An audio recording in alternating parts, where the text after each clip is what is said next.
Buenas tardes, buenos días para Iberoamérica.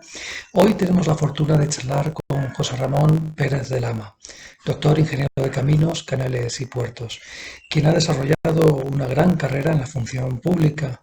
Ha pertenecido al cuerpo de ingenieros del Estado, del Ministerio de Obras Públicas, vinculado a su principio a puertos y costas, pero también a canales, siendo el padre del cauce del Guadaíra y director de la concesión administrativa del canal Sevilla-Bonanza. Delegado de Obras Públicas en la provincia de Sevilla también, jefe de carreteras de Sevilla y después Andalucía, siendo responsable de obras emblemáticas como la autovía Madrid-Sevilla o Sevilla-Huelva, los accesos a Sevilla para Expo 92 o el puente del Quinto Centenario. Es quizás más conocido por los relevantes cargos políticos. Ha sido concejal y teniente alcalde del Ayuntamiento de Sevilla y delegado de tráfico, también presidente de las grandes empresas públicas municipales de aguas, transportes urbanos, vivienda, mercado de abastos y del polígono del aeropuerto. También diputado provincial y alcalde de Sevilla. Pero ha ejercido también la empresa privada. A lo largo de su carrera ha sido empresario y presidente de empresas constructoras, también consejero técnico, ha desarrollado numerosos proyectos particulares en multitud de disciplinas. En el campo académico tiene varias publicaciones y artículos, ha impartido conferencias y seminarios de carreteras, transportes, ordenación del territorio e ITS. También ha sido profesor de cálculo de la Escuela de Ingenieros Industriales. En el Colegio Nacional de Ingenieros de Caminos ha sido miembro de la Comisión de Urbanismo y de la Comisión de Transportes y miembro del equipo del Libro Verde de Transporte del mismo colegio. Finalmente ha sido fundador y consejero de ITS España y director del equipo de redactor del Libro Verde de ITS. Como veis, una carrera ejemplar, rica y multidisciplinar, un ingeniero integral. Gracias, José Ramón, por compartir con nosotros su sabiduría y toda su experiencia. Quizás para empezar nuestra charla me debería preguntarle, ¿qué haría usted si le propusieran volver a ser alcalde o concejal de movilidad de Sevilla o de cualquier otra ciudad? En primer lugar, quiero decir que no aceptaría de ninguna de las maneras.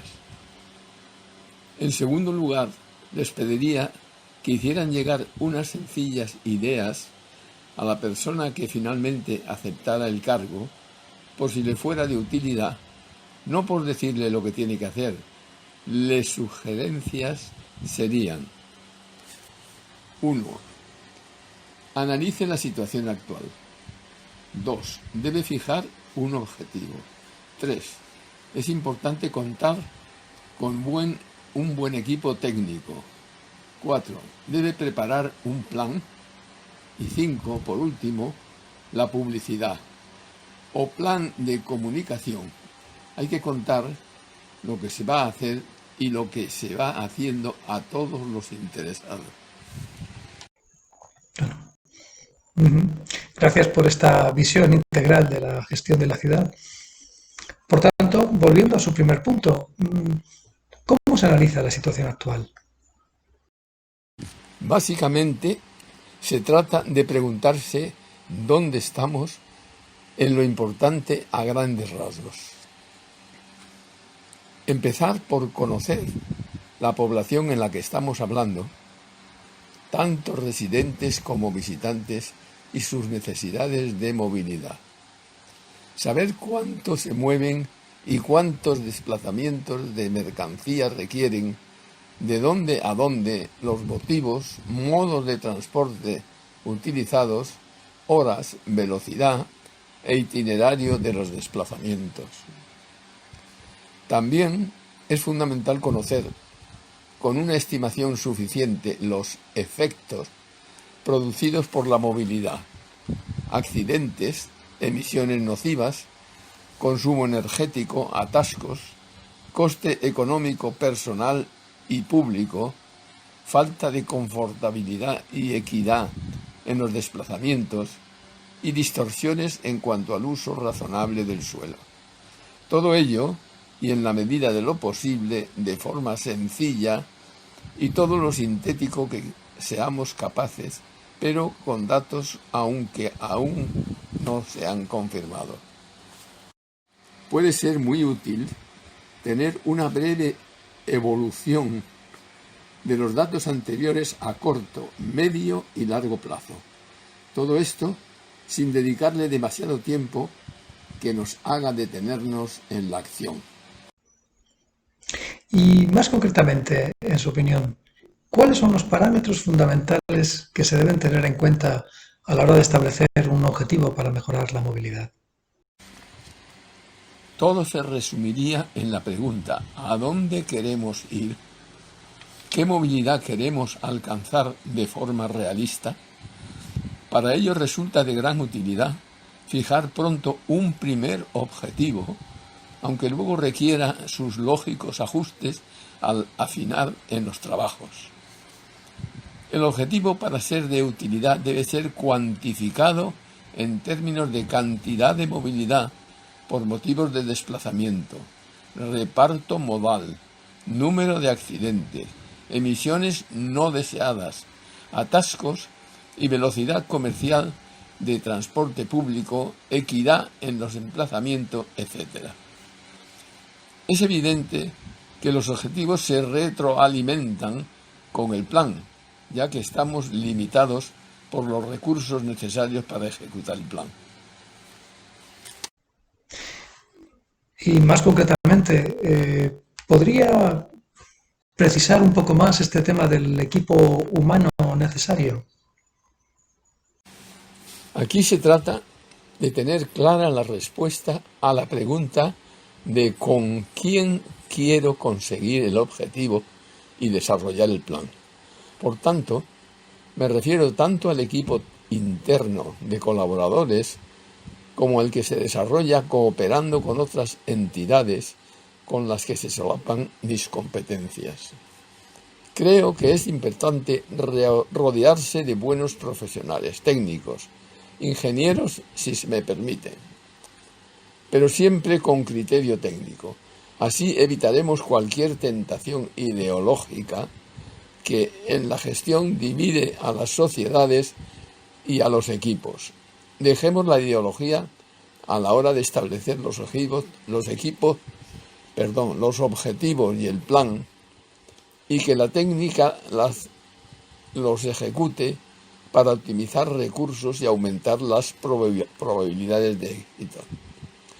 Es importante contar con gente con experiencia cualificada que después de años de trabajo identifican de un vistazo las situaciones y conocen las consecuencias más probables de las acciones.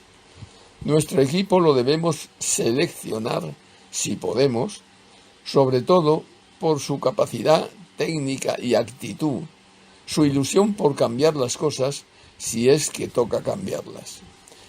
Por ello, es muy aconsejable el desarrollo de equipos de gente joven con esas características que, debidamente mentorizados por expertos, se convertirán en grandes profesionales. De esta manera haremos el gran favor a nuestras organizaciones y a la sociedad, sea cual sea el resultado de nuestra gestión.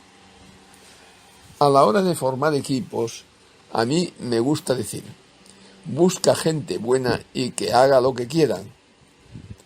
Y en muchos casos los resultados superan con creces las expectativas.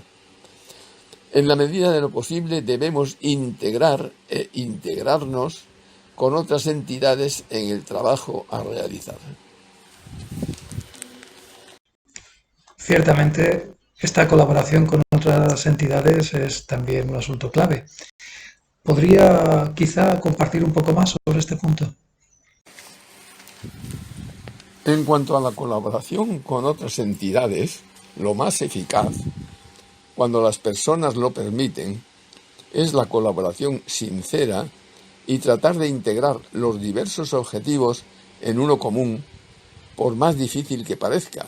Lo esencial es el respeto institucional, que lleva a respetar las competencias de los demás e informar en tiempo de lo que les afecta de nuestras acciones, por si tienen algo que decir o que ajustar en sus propios planes de trabajo. Cuantas veces diferentes administraciones se pelean por tener una u otra competencia a la hora de ejecutar proyectos que afectan a unos y otros, aquí es especialmente útil una regla definida por un gran ingeniero del Ayuntamiento de Sevilla, José Luis Prats, que decía: si aquí hay un problema o un fallecido, ¿a quién va a llamar el juez? Pues esa persona que decida y los demás le ayudamos. Es de justicia que quien tiene la responsabilidad también tenga la competencia para decidir, y si además tiene sentido común, escuchará a los demás. Y comentaba también al inicio la importancia de tener un plan. ¿Cuál considera que debe ser su contenido en esencia? Se trata de un plan sencillo que describa las principales acciones y proyectos que nos conducen a los objetivos señalados, y que también debe ser entendible por todos, que responda básicamente a la pregunta de cómo y por dónde queremos ir al objetivo. No se trata aquí de inventar nada. En el mundo hay cientos de miles de ciudades con estos problemas y que han desarrollado todo tipo de proyectos. Hay técnicos que, además de hacer un buen diagnóstico de la situación, aciertan no solo en el tratamiento, sino en la estimación de la evolución futura tras el mismo.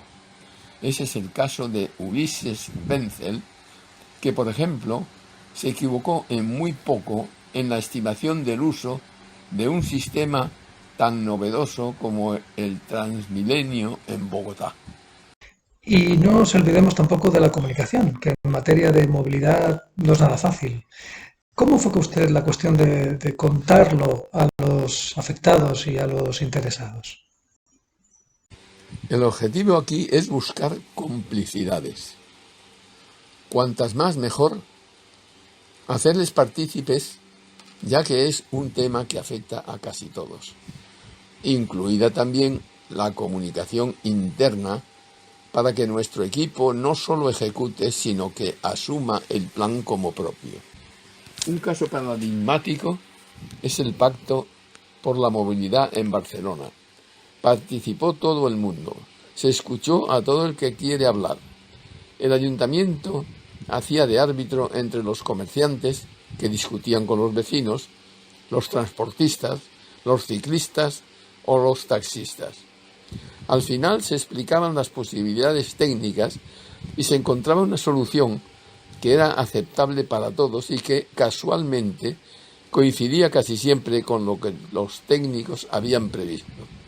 Pero ahora, con la fuerza de la ciudad respaldando su propio proyecto, eso reducía de forma drástica las dificultades planteadas y, por tanto, los tiempos de despliegue de los proyectos. Distinto es de la dejación de responsabilidades y someter continuamente a votación cualquier cosa. Así está garantizado que terminamos en cualquier parte menos donde queremos ir. Entonces, esto de la movilidad, ¿es un tema sencillo o más bien complejo? Es sencillo en lo esencial, pero técnicamente se puede complicar todo lo que se quiera, ya que es una materia con multitud de elementos a tener en cuenta. Por suerte, tenemos muy buenos técnicos con amplia experiencia para ayudarnos en esto. Me parece que aquí es importante no dejar de comentar 3 ideas a los gestores, incluso a algunos técnicos que no llevan muchos años en el transporte. Primero, efectivamente, como parece, esto del tráfico y el transporte es un problema de flujo, capacidad en el que hay una red viaria y de transporte que se debe dotar y adaptar para asumir una demanda de viajes en diferentes modos de transporte, pero solo no es esto. Segundo, a medio plazo, existe una importante influencia en la demanda de los diferentes modos de parte de los cambios en la oferta. Una bajada de calidad percibida espanta a usuarios del transporte público y viceversa. Del mismo modo, una nueva infraestructura viaria, una mayor frecuencia de transporte, mejora de la calidad, etc., promueven una mayor demanda de los correspondientes modos. Hay ocasiones que, queriendo solucionar un problema con un nuevo paso inferior, dicho paso atrajo a nuevos usuarios y la demanda resultante ya no era asumible por un semáforo aguas abajo, y el nuevo atasco, además de tener nuestra firma, permanece allí durante décadas. Por último, una cuestión apasionante es la relación con el uso y valor del suelo y la movilidad, que se podría resumir en dos postulados evidentes: influencia del uso del suelo y su valor en la movilidad. Segundo, influencia de la movilidad en el valor y uso del suelo. Este también es un tema fascinante. ¿Podría explicar quizás un poco más la relación entre el uso del suelo y la movilidad? Son cuestiones cotidianas que se muestran evidentes tras un breve análisis. La influencia del uso del suelo y su valor en la movilidad la vemos cada día al ver que cerca de donde se trabaja o no se ha utilizado el suelo para viviendas, o bien estas son muy caras. Así, las personas que trabajan allí tienen cada día un largo desplazamiento al trabajo de forma obligatoria. Las empresas, la sociedad y las autoridades deberían coordinarse para que todo aquel que quisiera pudiera ir andando al trabajo. Algo parecido con los centros comerciales de formación, etc. Del mismo modo, apreciamos la influencia de la movilidad en el valor y uso del suelo. Muchos comercios cerca de la boca de una estación de metro facturan mucho más que en un tranquilo barrio de las afueras. Del mismo modo, una empresa tenderá a situarse en un lugar donde puedan acceder con facilidad sus trabajadores, clientes y proveedores, ya sea en el transporte público o en vehículo privado. La gente prefiere vivir en una casa con buenas comunicaciones de transporte público y también viario. Así, el precio del alquiler de una zona se ve alterado por las infraestructuras y condiciones de la movilidad de su entorno.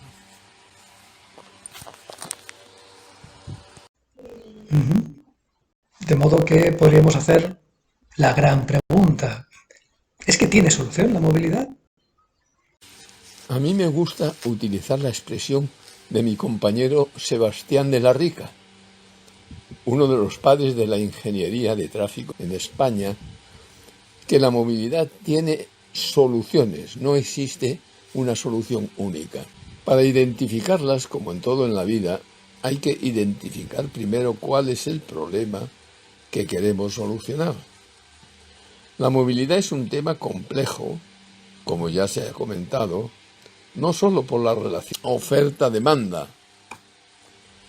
Al tratarse de un servicio destinado a facilitar el desarrollo de actividades de las personas, la relación anterior es dinámica, afecta y es afectada por las actividades desarrolladas en cada lugar, así como el valor del suelo. Los técnicos que han estudiado muchas ciudades y tienen experiencias pueden aportarnos las soluciones que necesitemos, como en cualquier otra disciplina. Una estructura de un edificio, una red de suministro eléctrico, de agua o telecomunicaciones. Hay muy buenas herramientas como son el aparcamiento, el transporte público y la planificación que ya comento en otro apartado. Todo viaje en vehículo privado comienza y termina en un aparcamiento. En Sevilla, durante muchas décadas, en los viajes al centro, era la única ocasión en la que el transporte público superaba al privado. El motivo fundamental es que no había dónde aparcar el coche. El transporte público, por su parte, es el modo de transporte que aporta más seguridad vial, reducción de emisiones, consumo energético y atascos. Hay que tenerlo en la base de toda política de movilidad inteligente. Como bien dice el profesor Vasallo, el usuario que utiliza el transporte público en hora punta hace tanto bien a la sociedad que las autoridades no deberían escatimar en recursos para que esté satisfecho y no se le ocurra dejar este modo de transporte. Como toda herramienta, debe estar en manos de un buen profesional. Precisamente. ¿Tiene alguna recomendación específica para los técnicos? A los técnicos les propongo que siempre procuren cuantificar, incluso para el dimensionamiento general, y que, aunque se enamoren de su disciplina y sus proyectos concretos, eso no les ciegue para centrarse en encontrar las mejores soluciones en cada caso. En movilidad es cierto que hay cuestiones que deben resolverse con semáforos y control del tipo que sea, en realidad poco más del 5% de las ocasiones. Una buena ordenación viaria, aunque parece que se ha inventado la jerarquización viaria con las superislas en alguna ciudad importante de España, no digo que no sea una buena idea, sino que la ordenación viaria racional se viene aplicando desde hace décadas desde la ingeniería de tráfico, eliminando itinerarios permitidos con un criterio más allá de dejar pasar el coche y dotando de plazas de aparcamiento con criterios más complejos que el simple aparcar. Cuantos más coches, mejor. Con una buena reorganización de la ordenación viaria se pueden resolver más del 25% de los problemas singulares que aparecen. En cambio, con una adecuada planificación se pueden resolver más del 70% de los problemas y, lo que es mejor, evitar que surjan. ¿Tendría quizás alguna propuesta para entender mejor la movilidad? Llevamos más de 10 años trabajando en el modelo REFNO, redes, flujos y nodos. La base son nodos dinámicos de un tamaño manejable, unas 30.000 personas, donde produce actividad humana. Y como he dicho, son dinámicos que cambian de tamaño e incluso desaparecen. Los nodos, como centros de ordenación y poder local, a la vez con libertad y supeditados o coordinados en general, así se genera una legislación coordinada, local y general, orientada a los fines. Esos nodos se conectan para formar redes por las que se producen flujos de los elementos estratégicos, movilidad de personas, de mercancías, incluso por tuberías, agua, energía, información, flujos monetarios, flujos afectivos. Con estas herramientas resulta más fácil acertar para entender lo que ocurre y, lo que es más importante, lo que puede suceder en un futuro más o menos cercano. Ahora ya no nos sorprende que el alquiler de viviendas por habitaciones y que lo que se publicita, más que el precio, es si tiene cerca metros, si tiene wifi, y los vatios que se permiten en el enchufe. Ahora bien, todo esto, ¿cómo se paga? Hay múltiples soluciones, pero me centraré en el valor añadido que produce la movilidad, así como el uso y valor del suelo y las actividades desarrolladas sobre el mismo.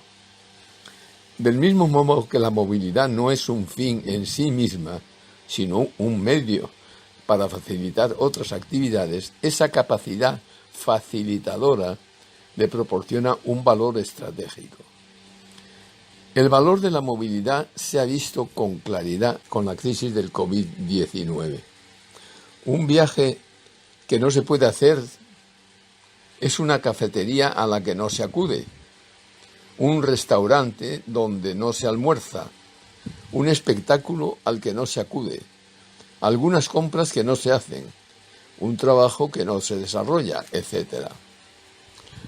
Por eso, los grandes centros comerciales nos regalan 2 horas de aparcamiento si acudimos a ellos. Con gran gusto nos pagaría también el transporte público. Casualmente, al menos en España, los impuestos asociados a una compra en el centro comercial o de las actividades anteriormente descritas son superiores a los beneficios del centro comercial o de los titulares de las actividades. El transporte público, además de generar actividad y bien para toda la sociedad, es inmediatamente rentable por los impuestos que genera en este mismo viaje. Por otra parte, desde hace algunos años venimos trabajando en lo que hemos llamado el modelo PLH. Consiste en descomponer el valor de un edificio en 3 diferentes. El suelo, como si fuera zona verde o un simple espacio de aparcamiento en rotación. El edificio en sí, el material de construcción empleado, que como todo se deteriora con el tiempo. La licencia de edificabilidad, el derecho a construir y las actividades permitidas. A primera vista parece que en la actualidad el coste de los edificios se ha disparado por el valor del suelo que crece sin parar. Hay que añadir el coste y valor de una construcción que se puede tasar con bastante objetividad y la licencia que parece un coste importante pero inferior a los anteriores. Un análisis detallado del valor real de una licencia en un edificio nos lo puede dar el supuesto de que la municipalidad nos concediera el derecho a edificar una planta más en un edificio. El valor de la licencia por metro cuadrado sería la diferencia entre el valor potencial de venta menos el de construcción y, si se quiere, la repercusión proporcional del suelo como una zona verde. Nos sorprendemos al ver que el valor de la licencia puede rondar entre el 60 y 90 del total en muchos sitios. El económico de una licencia debe retornar en el 100% de los casos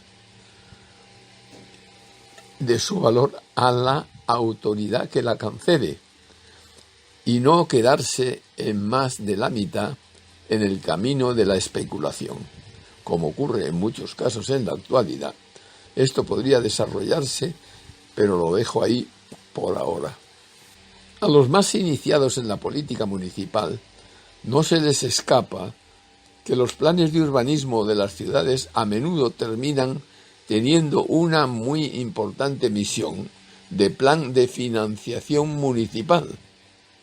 Hay importantes arquitectos con una sorprendente capacidad recaudatoria que casualmente son sistemáticamente seleccionados por los alcaldes de las ciudades más necesitadas de fondo.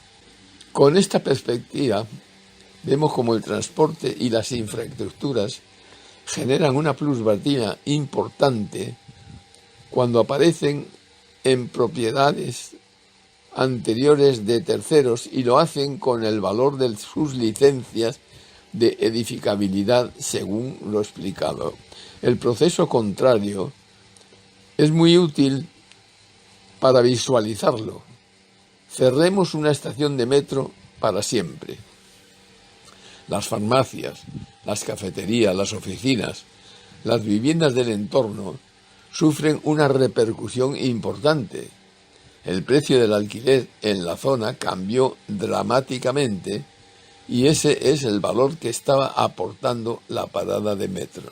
Es justo que los beneficiarios contribuyan a financiarla, por tanto, y no solo con galerías comerciales internas o promociones inmobiliarias anejas a los proyectos que también son buenas ideas. En Cataluña, para financiar el transporte público, existe un recargo en el impuesto anual de bienes inmuebles. Solo falta que no se pague lo mismo si se tiene una parada de metro a un minuto, a 5 o a 15 o a más de 30. Sería una forma sencilla e inteligente de aplicar en la actualidad el modelo urbanístico que he expuesto de la movilidad. ¿Y el pago por uso, quizás? Yo soy favorable, por supuesto, pero no podemos tener una visión miope de querer financiar solo el coste y mantenimiento de las infraestructuras. Se debe utilizar para contribuir a financiar el conjunto del sistema de transporte. Así es clave que se cuente con los operadores de transporte público, la cadena logística y que suministren vehículos. Si no los tenemos en cuenta y se financian también sus necesidades, aunque sea en parte, los tendremos en contra y con razón. Me refiero a financiar en parte los déficits del transporte público, promover renovación de flotas, agrupamientos empresariales en logística, etc. En definitiva, en la infraestructura es la que tiene que estar al servicio del transporte y no al contrario, y todo el servicio del usuario. Si le damos un buen servicio al usuario, no tendrá problemas en pagar por él, y si alguno quiere subsidios, allí acudirá el sistema. Uh-huh. Y volviendo al asunto del equipo humano que comentaba antes, ¿no es algo utópico esto de los equipos y la gente joven? Dejar equipos bien formados, de profesionales competentes, con experiencia, es obligación de todo gestor responsable. Tenemos multitud de ejemplos paradigmáticos de ello. Explicaré algunos.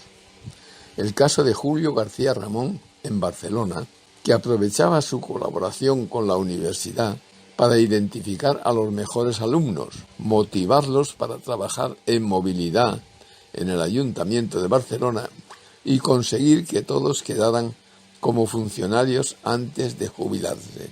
Hoy en día es gusto pasearse por el Centro Tecnológico de Automoción de Galicia, donde trabajan cientos de ingenieros muy jóvenes y muy expertos en el ITS de la automoción. Hace 15 años no había nada, y el equipo desarrollado garantiza empuje de calidad durante décadas. En el otro lado del océano se puede citar el caso de Intrant en la República Dominicana, donde su directora, con dilatada experiencia en el sector, ha conseguido desarrollar para esta nueva entidad un auténtico equipo de alto rendimiento, con una importante composición de jóvenes, con poca experiencia pero gran actitud, formación y más ilusión. Este subproducto de nuestra gestión ha demostrado muchas veces un gran activo para las entidades. El paso de gobiernos de muy diferente color político apoyándose en ellos así lo ha demostrado. Además, la gente joven son la clave, muy especialmente en la universidad, por su función de apertura al conocimiento de materia universal. Tiene gran valor su renovación constante. Resulta impresionante la energía y capacidad de los jóvenes de 20 años. El mundo está en sus manos y lo bueno es que lo saben. Esa experiencia la tuve de cerca no hace mucho en las tertulias a las que me invitaban el Colegio Mayor Guadaira de la Universidad de Sevilla. Me acordaba que casualmente me tocó a mí reconducir el cauce del río Guadaira, aunque aquel colegio mayor no necesitaba ser reconducido, antes bien lo contrario. También recientemente lo he experimentado en la Escuela de Arquitectura presentando un concurso. Otro tema candente en cada ciudad es la ideología. ¿Cree que hay mucho espacio para la ideología en la movilidad? Quizás es que el coche sea de derechas y la bicicleta de izquierdas. Lo de derechas e izquierdas ni lo comento. Entiendo que me dirijo a gente con alguna formación y no por menospreciar la pregunta, que está bien traída. En la definición de objetivos y en el plan diseñado es donde hay espacio para la ideología. Todos queremos reducir al máximo los fallecidos, las emisiones nocivas, los atascos, la falta de equidad, etc. Pero tenemos 100 millones de euros o dólares. Cada persona individual hará una elección distinta en el posible reparto del uso de los recursos entre priorizar los diferentes objetivos. Unos pondrán mucho peso al presupuesto destinado a la seguridad vial, otros a los atascos, otros al cuidado del medio ambiente, etc. Y eso es bueno, que cada uno opine distinto. Es misión del gobernante responsable y de cualquier gestor, personal o colegiado, escuchar, decidir y responsabilizarse de las consecuencias de sus decisiones. Los objetivos establecidos son como el ADN de su gestión y no se pueden cambiar de forma importante a la ligera sin pérdida de eficacia, eficiencia y prestigio. ¿Tendría alguna propuesta ilusionante para su ciudad? Mi propuesta se llama Smart City Sevilla Sur, aunque me gusta más quizá ciudad autosuficiente. Se trata de una utopía al alcance de la mano y que se financia sola. Las características principales son población de unas 30.000 personas, como se marcaba en Refno, frente a Gelbes, al otro lado del cauce de río Guadalquivir. El límite de la ciudad debe estar de forma aproximada a la misma distancia del Guadalquivir que del nuevo cauce del Guadaira. A partir de un transporte público confortable y regular, que sale del centro de la ciudad y llega en 10 minutos a la Torre del Oro, en esta ciudad todo el mundo podrá ir andando o en bicicleta al trabajo, al colegio, etc., si así lo desea. Se dispondrán de tantas viviendas, zonas verdes, centros comerciales, en general servicios a la comunidad, educación, sanitarios, etc., como requieran los puestos de trabajo allí ubicados. Ciudad sostenible y conectada económica, social y medioambientalmente. Atención desde el diseño a las necesidades de acondicionamiento, consumo energético, ciclo integral del agua y todos los residuos, uso de energías renovables, etc. Lo mismo con las redes de telecomunicaciones públicas y privadas preparadas para los próximos 50 años. Debe estar preparada para cuando en el futuro puerto de Sevilla se desplace al sur y se reducirá progresivamente el espacio dedicado a oficinas en función de los puestos de trabajo aportados por el nuevo puerto y su zona industrial de influencia. Hemos lanzado un concurso en la Escuela de Arquitectura de Sevilla y tenemos al menos a 4 estudios de arquitectura mentorizando a algunos alumnos para el presente propuesta. Y más aún, quizás para el resto de ciudades. Propongo la creación de un premio Nobel o similar de la movilidad, impulsado, respaldado y reconocido por importantes ciudades de todo el mundo. Debemos reconocer y poner de manifiesto a entidades, proyectos y personas que lo han hecho bien en el sector de la movilidad. En la medida de lo posible, con criterios objetivos y cuantificados, fundamentalmente de cumplimiento de los objetivos y planes planteados. Me gustaría indicar a la ciudad Montería de Colombia, donde se logró implantar un sistema para sustituir los mototaxis de largo recorrido por motocarros gestionados por las madres de familia y que alimentan el sistema del transporte público troncal. Los transbordos se gestionan con una tarjeta inteligente de transporte. Ha sido una revolución no solo para la seguridad vial y el transporte en general, sino para la economía y cohesión central de la zona. Es un ejemplo paradigmático de algo muy bien hecho en Iberoamérica y que debemos ayudar a conservar. Después de haber generado tantas iniciativas, ¿qué sentimientos le generan los proyectos retrasados o no realizados y en especial el canal Sevilla-Bonanza? A veces pena y ansiedad por tener cosas aparentemente sencillas al alcance de la mano que no se ponen en marcha, pero cuando lo piensas bien, hay motivos para la esperanza y la tranquilidad, sobre todo pensando en la gente joven y en el futuro. Desde luego que en Sevilla hubiera sido mejor poner en marcha el metro antes que la gran ampliación viaria del año 92, que casualmente también me tocó a mí desarrollar, en su mayor parte en el ámbito metropolitano y de accesos a la ciudad. De haber construido primero el metro, ahora tendríamos otro reparto modal mucho más favorable al transporte público. Es difícil que alguien que compra a un segundo y tercer coche luego vuelve al transporte público, si además vive en una urbanización de las afueras, a donde se va en vehículo privado. No es sencillo volver a meter ni el genio en la lámpara, ni la cerveza en la botella después de derramarse.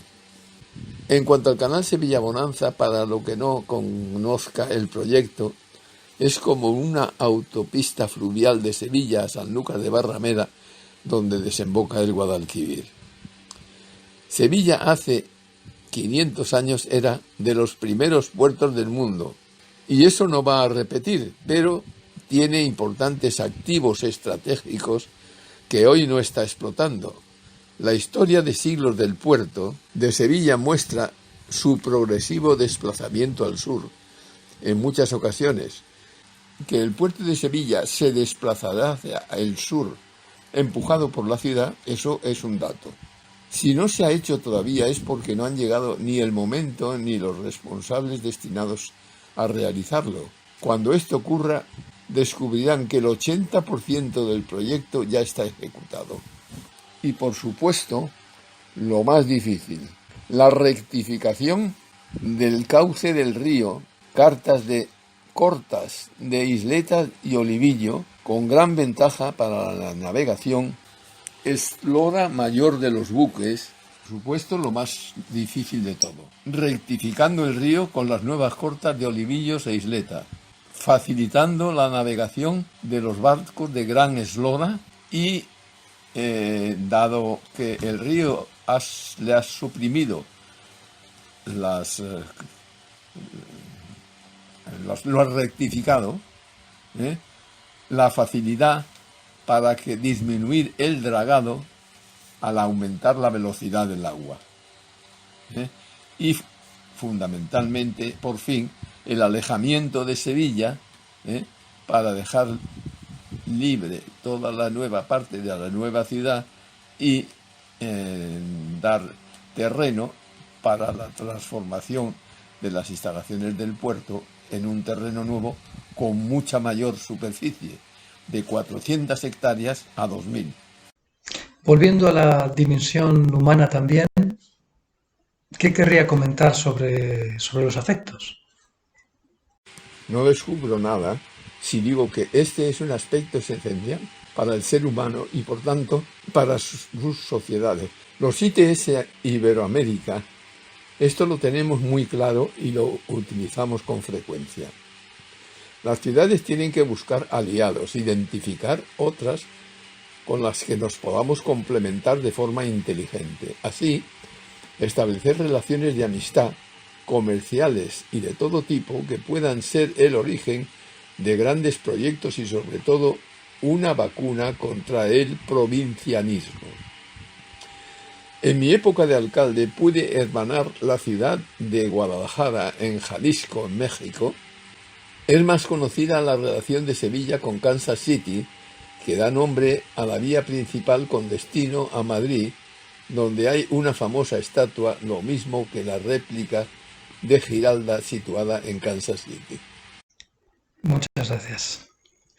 Quizás para terminar, ¿podría condensar lo dicho en algunas conclusiones? Pensar en las personas, sus necesidades, pagarles lo justo, en qué se les puede mejorar la vida, especialmente en ciertas barriadas. Ser utópicos y ambiciosos, pero sin dejar de pisar terreno. Tener claro dónde vamos, con quién, sabiendo que el destino es dinámico como la vida misma.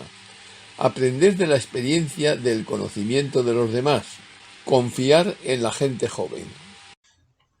Muchas gracias, José Ramón, por compartir toda esta sabia visión de conjunto. Ha sido un verdadero placer. Muchas gracias.